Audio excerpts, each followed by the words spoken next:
بسم اللہ الرحمن الرحیم السلام علیکم ورحمۃ اللہ وبرکاتہ. Dear students, I hope you will be fine. امید کرتا ہوں آپ خیریت سے ہوں گے. آج کے لیکچر میں ہم نے عارضی حرکت کے بارے میں پڑھنا ہے.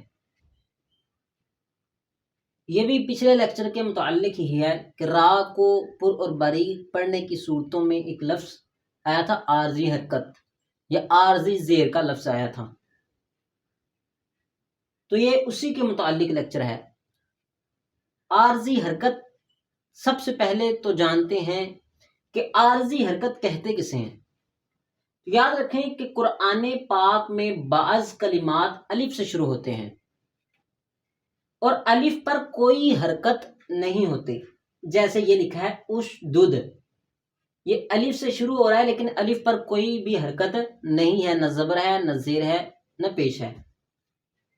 تو ان الف پر جو بھی حرکت لگا کر پڑھیں گے وہ حرکت عارضی ہوگی. اس الف پر کوئی بھی حرکت نہیں ہے، نہ زبر ہے، نہ زیر ہے، نہ پیش ہے. لیکن اس الف پر جو بھی ہم حرکت لگائیں گے، زبر لگائیں گے، زیر لگائیں گے، پیش لگائیں گے، اس حرکت کو ہم عارضی حرکت کہیں گے. اس حرکت کو عارضی حرکت کہتے ہیں. چلتے ہیں اس کی مثالوں کی طرف کہ کون سے الف پر ہم زبر لگائیں گے، کون سے الف پر زیر لگائیں گے اور کون سے الف پر پیش لگائیں گے. تو سورہ طٰہٰ آیت نمبر 31 ہے اشدد بِہِ ازری، اشدد بِہِ ازری. اور سورۃ الفجر آیت نمبر 28 ہے ارجعی الی ربک راضیۃ مرضیہ. اور سورہ طٰہٰ آیت نمبر 29 ہے وَاجْعَل لِّی وَزِیرًا مِّنْ أَهْلِی. اگر واو کو نہ پڑھیں تو پھر پڑھیں گے اجعل لی وزیرا من اہلی. تو اب چلتے ہیں کہ کون سے الف پر پیش آئے گی اور کون سے الف پر زیر آئے گی. تو اس کے بارے میں اگر ہم صرف و نحو کے قاعدے کی طرف جائیں تو وہ آپ کے لیے مشکل ہو جائے گا.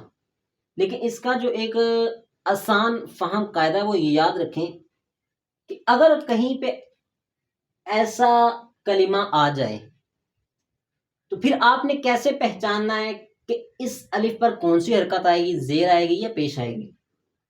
تو قاعدہ آپ نے یاد رکھنا ہے، آسان سا ہے کہ آپ نے دیکھنا ہے کہ تیسرے حرف پہ کون سی حرکت آ رہی ہے. یہ دیکھیں یہاں پہ پہلا حرف جو ہے وہ الف ہے، دوسرا حرف شین ہے اور تیسرا حرف دال ہے. تو آپ نے دیکھنا ہے کہ تیسرے حرف پر کون سی حرکت آ رہی ہے. اگر تیسرے حرف پر پیش ہو تو پھر آپ نے الف پر لگا دینا ہے پیش. تو پھر آپ نے الف پر کیا پڑھنا ہے؟ پیش. سورہ طٰہٰ آیت نمبر 31 کھول کے دیکھیں گے تو یہ بغیر پیش کے ہے، ایسے لکھا ہوا ہے. لیکن ہم اس کو پڑھتے ہیں اشدد بِہِ ازری. اس کو اشدد کیوں پڑھتے ہیں؟ اشدد یا اشدد کیوں نہیں پڑھتے؟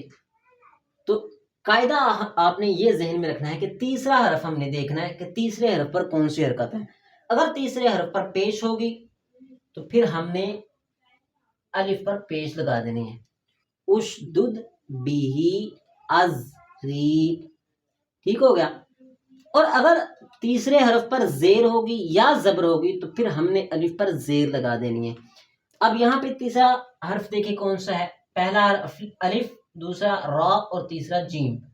اب جیم پہ کون سی حرکت ہے؟ زیر آ رہی ہے. تو اس وجہ سے ہم نے الف پر کون سی حرکت لگا دینی ہے؟ زیر. اس وجہ سے ہم اس کو پڑھتے ہیں ارجعی. ارجعی یا ارجعی نہیں پڑھتے، اس کو کیا پڑھتے ہیں؟ ارجعی. کیوں پڑھتے ہیں؟ کیونکہ جو تیسرا حرف ہے، تیسرا حرف جیم ہے اور جیم کے نیچے زیر آ رہی ہے. اور جو تیسری مثال ہے وہ دیکھیں سورہ طٰہٰ آیت نمبر 29 لکھا ہے وَاجْعَل لِّی وَزِیرًا مِّنْ أَهْلِی. اگر اس کو ہم واو کے بغیر پڑھیں تو پھر ہم الف پہ کون سی حرکت لگائیں گے؟ تو آپ نے تیسرا حرف دیکھنا ہے کون سا ہے. تیسرا حرف جیم ہے اور جیم پہ کیا آ رہا ہے؟ زبر آ رہی ہے. اس وجہ سے ہم الف پہ کیا لگائیں گے؟ زیر. اس کو کیا پڑھیں گے پھر؟ اجعل لی وزیرا من اہلی. قاعدہ آپ نے کون سا ذہن میں رکھنا ہے کہ اگر کہیں پہ ایسا کلمہ آ جائے تو پھر آپ نے دیکھنا ہے کہ تیسرے حرف پر کون سی حرکت آ رہی ہے. تیسرے حرف پر اگر پیش ہوگی تو پھر الف پر پیش لگا دیں گے، اور اگر تیسرے حرف پر زیر یا زبر ہوگی تو پھر الف پر زیر لگا دیں گے. تو اس حرکت کو جو ہے وہ عارضی حرکت کہتے ہیں. اس کو آپ نے ذہن نشین کر لینا ہے. ٹھیک ہے، تو ملتے ہیں انشاءاللہ نیکسٹ ویڈیو میں. تب تک کے لیے دعا میں یاد رکھیے گا. السلام علیکم ورحمۃ اللہ وبرکاتہ.